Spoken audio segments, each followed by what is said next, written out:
be ready to deal with whatever's thrown at us from the weather point of view, and if the game's delayed or put off a day or put off a week or whatever happens, we'll just we'll roll with that, obviously. Yeah, so in terms of training tomorrow, are you going to be? Yeah, we'll just assess it in the morning. It's really going to be whether people can get out and get down here. If it's as bad as what we're led to believe. So we've got members of staff living in some of those areas, so we'll just be in touch first thing in the morning, and we'll look, if we call off a captain's run. We don't usually have a captain's run when we go away from home, so right, okay. that's not a biggie. Yeah, okay. Any boys back from Wales camp? Yes, we've got. We've had released Ryan Elias and Reece Patchell, Right. just those two, and so they've trained with the boys today. Or James Davis? No. Just right. I'm indicating perhaps that he might be involved against Italy, possibly. Is that? Or the injury that we pulled him off with on the weekend, Right. which was he came back from camp with a bit of a tight glute. Right. And he just started to feel it in the game at about the 50-minute mark, so we pulled him off. Yeah. And he'll be getting treated for that, no doubt. Right. But I'm hoping that's could be a sign that he may be involved in some shape or form in the Italy match. But we'll wait and see. I suppose in terms of that Italy match, it's almost the ideal game to give a player like James, who hasn't had a taste of international rugby, his chances. Oh, I think Warren said that after the Irish game, didn't he? In his post-match interview, that it's probably there's some players that they need to find out if they can play at that level, and James will be in that category, I'm sure. Yeah. How are you injury-wise after the Ulster game? Yeah, Dylan Evans has been ruled out with his HIA. Right. Okay. So he's had a couple within the last month, 6 weeks. So we're on the side of caution there. The experts have had a look at him and said to rest him this week. So that's what we're doing. Okay. So I suppose that leaves you Phil Price. Phil Price and young Reece Fawcett, who's been on the bench previously, so he'll get another opportunity off the bench. In terms of Wayne Jones, how long are you looking in terms of his? I believe Wynn's in today, so we hope to have him back at some stage later on in the season, probably closer to playoff time. But we'll wait to get a more accurate assessment from the medical team. So in terms of that European quarter-final, no, it's too early. No, definitely won't be. Which is a shame, obviously, because he's offered you a lot coming on. Yeah, Wynn's come on leaps and bounds in the last 12 months. He's his scrummaging's been very, very strong, and he's improving his contribution in attack and defence as well. So, been very pleased for Wayne.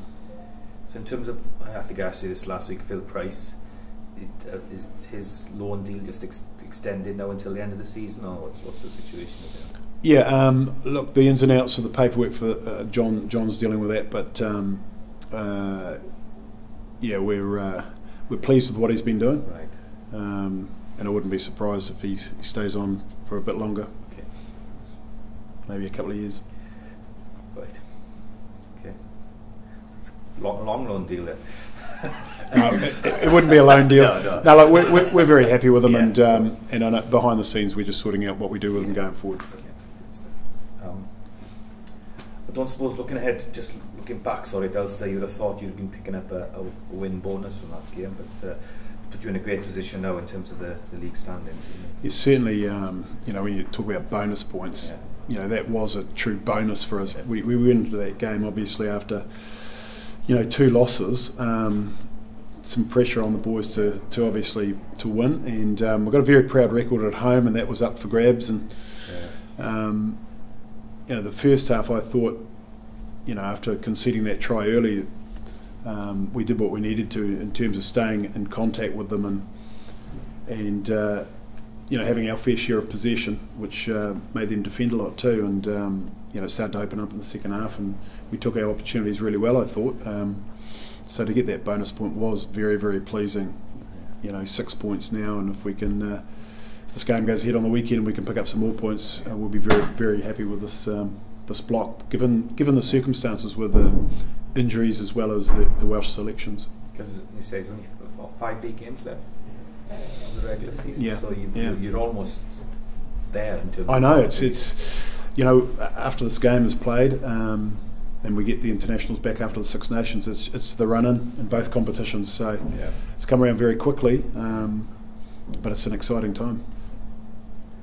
I suppose I've got to ask you about Ryan Convey and that try last weekend. I mean, what a way to announce yourselves in the Pro 14. Yeah, unfortunately everyone knows him now, don't they? So look, it was just the dream start, and before the try, you know, part of a winger's role is putting kickoffs long or with hang time into the 22. They've got a role to perform there, and you know the pressure he put on Marshall and the hit that he put on him, you know, a little knock on there, it got us started in that second half, and just what we needed. So generally speaking, all round he had a very, very good performance. Very pleased for him. And obviously people are going to be looking at him as one for the future, and you know, how far is he, where is he on the progress scale, as it were? Yeah, I think everyone's been aware of his attacking prowess, and you know, he's very strong ball in hand, and we've seen that for some time. He's been training with the team, and to be honest, what he did in that game, he's been doing it training to some of our international boys. Right. We know he can attack, we know he's got good footwork, we know he's got good acceleration over the first 5-10, and our players will tell you that. He's just still learning in other areas of his game, just positional play and just offering himself to get his hands on the ball a little bit more off his wing, and that takes a little bit of time for some of the younger guys. And you know, he's still got work to do in the air and defensively. So, very young man. I think you know he's still got another year of 20s left, and that's how young he is. You know. Yeah. Obviously, signing announced this week. Can you tell us a bit more about what Billy Thompson can offer and what he'll bring when he arrives? Yeah, look, he's a fantastic player. He's a second row for the Hurricanes that can play on the loose forwards, and all right, so it's not the other way around. It's not an 8-2 place. Look, he's got the ability to do both. He can play in all three positions equally well, as far as I'm concerned.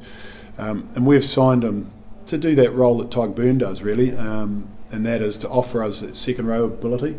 To be able to play at 6. Blade's got a lot more experience of playing at 8 than Tyg has, so it probably offers us more in terms of the three positions. I don't think you're ever going to replace Tyg Byrne's ability at the breakdown. I think he's world class in that area of the game, and so you know, Blade will bring other strengths. You know, his offloading game, his speed, his ability to play in both channels equally as well, I think, is going to add a lot to our side. So, yeah, did I say we were signing 2 number 8s? Yeah, probably did a few weeks ago, didn't I? Yeah. Is he going to be similar to Hadley after ITM Cup or Mitre Cup as it is now, or does he arrive pre-season? Oh, look, there's been that much going on. I'm pretty sure he's for the full season. Right.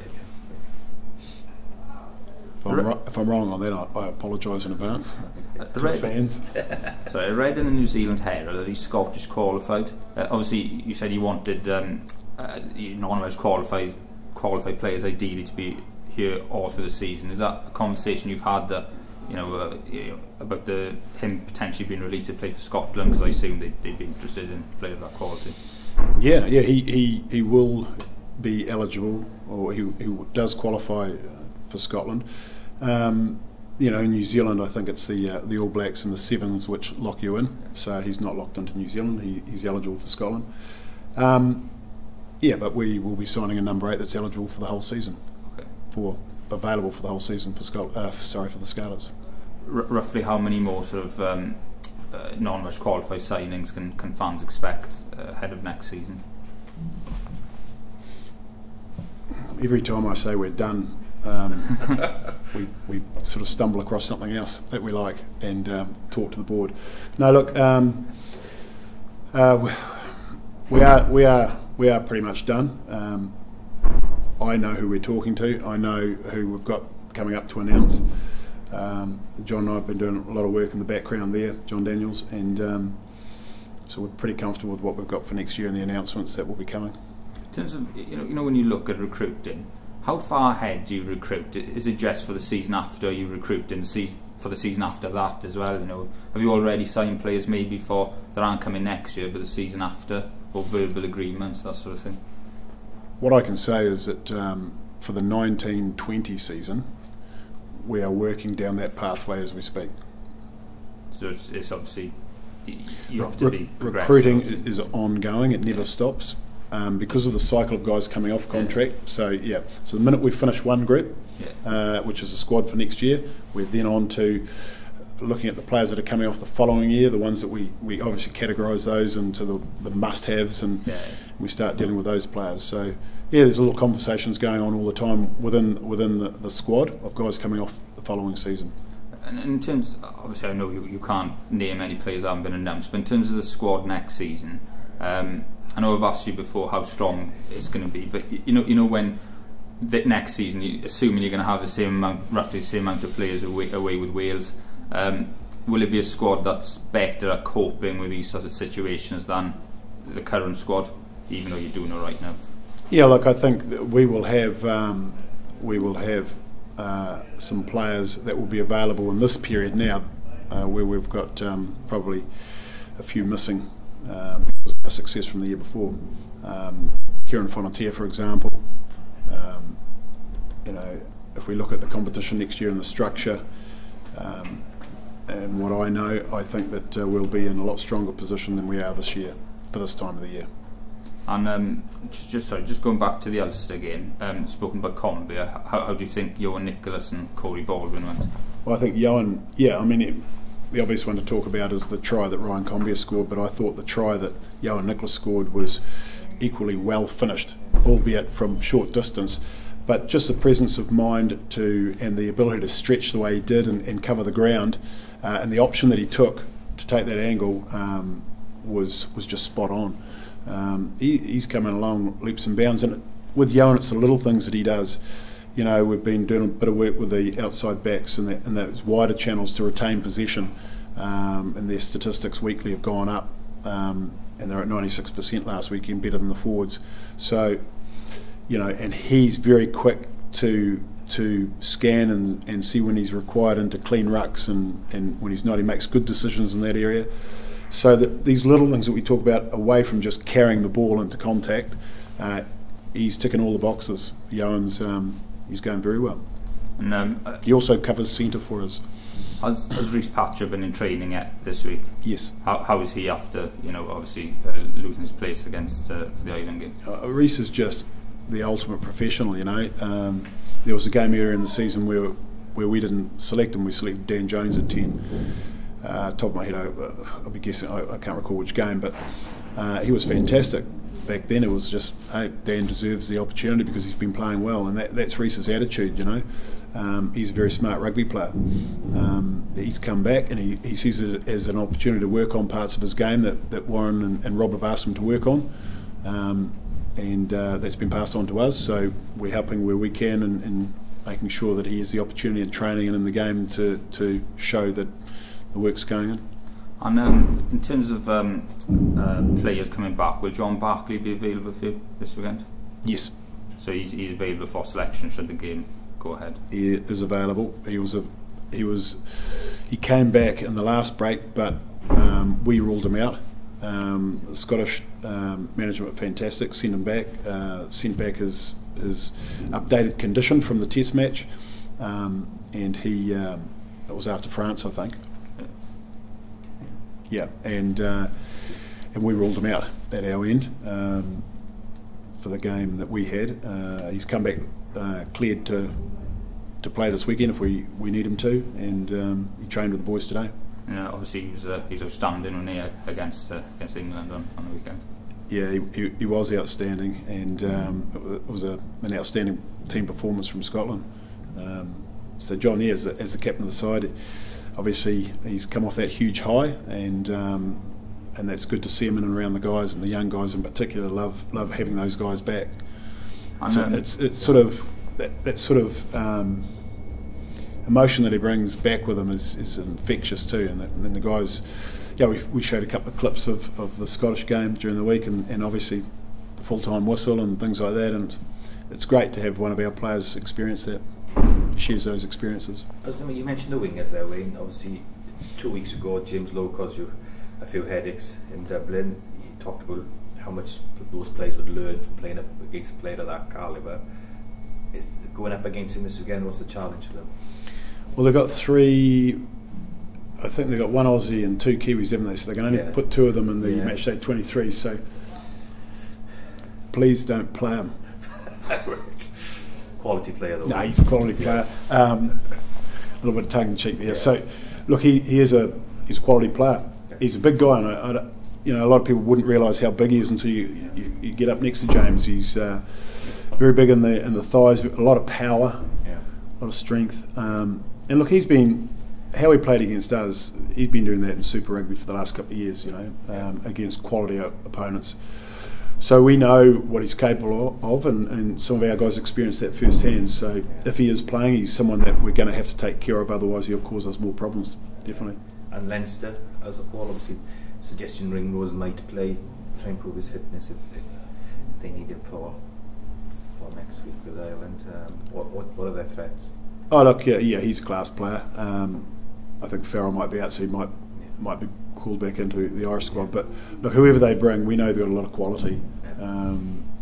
Eason Athawa didn't play last time, so I'm assuming he'll be back in. So look, whatever combination they bring, we know they've got a lot of threats, and we're just going to have to make sure that we're on our game.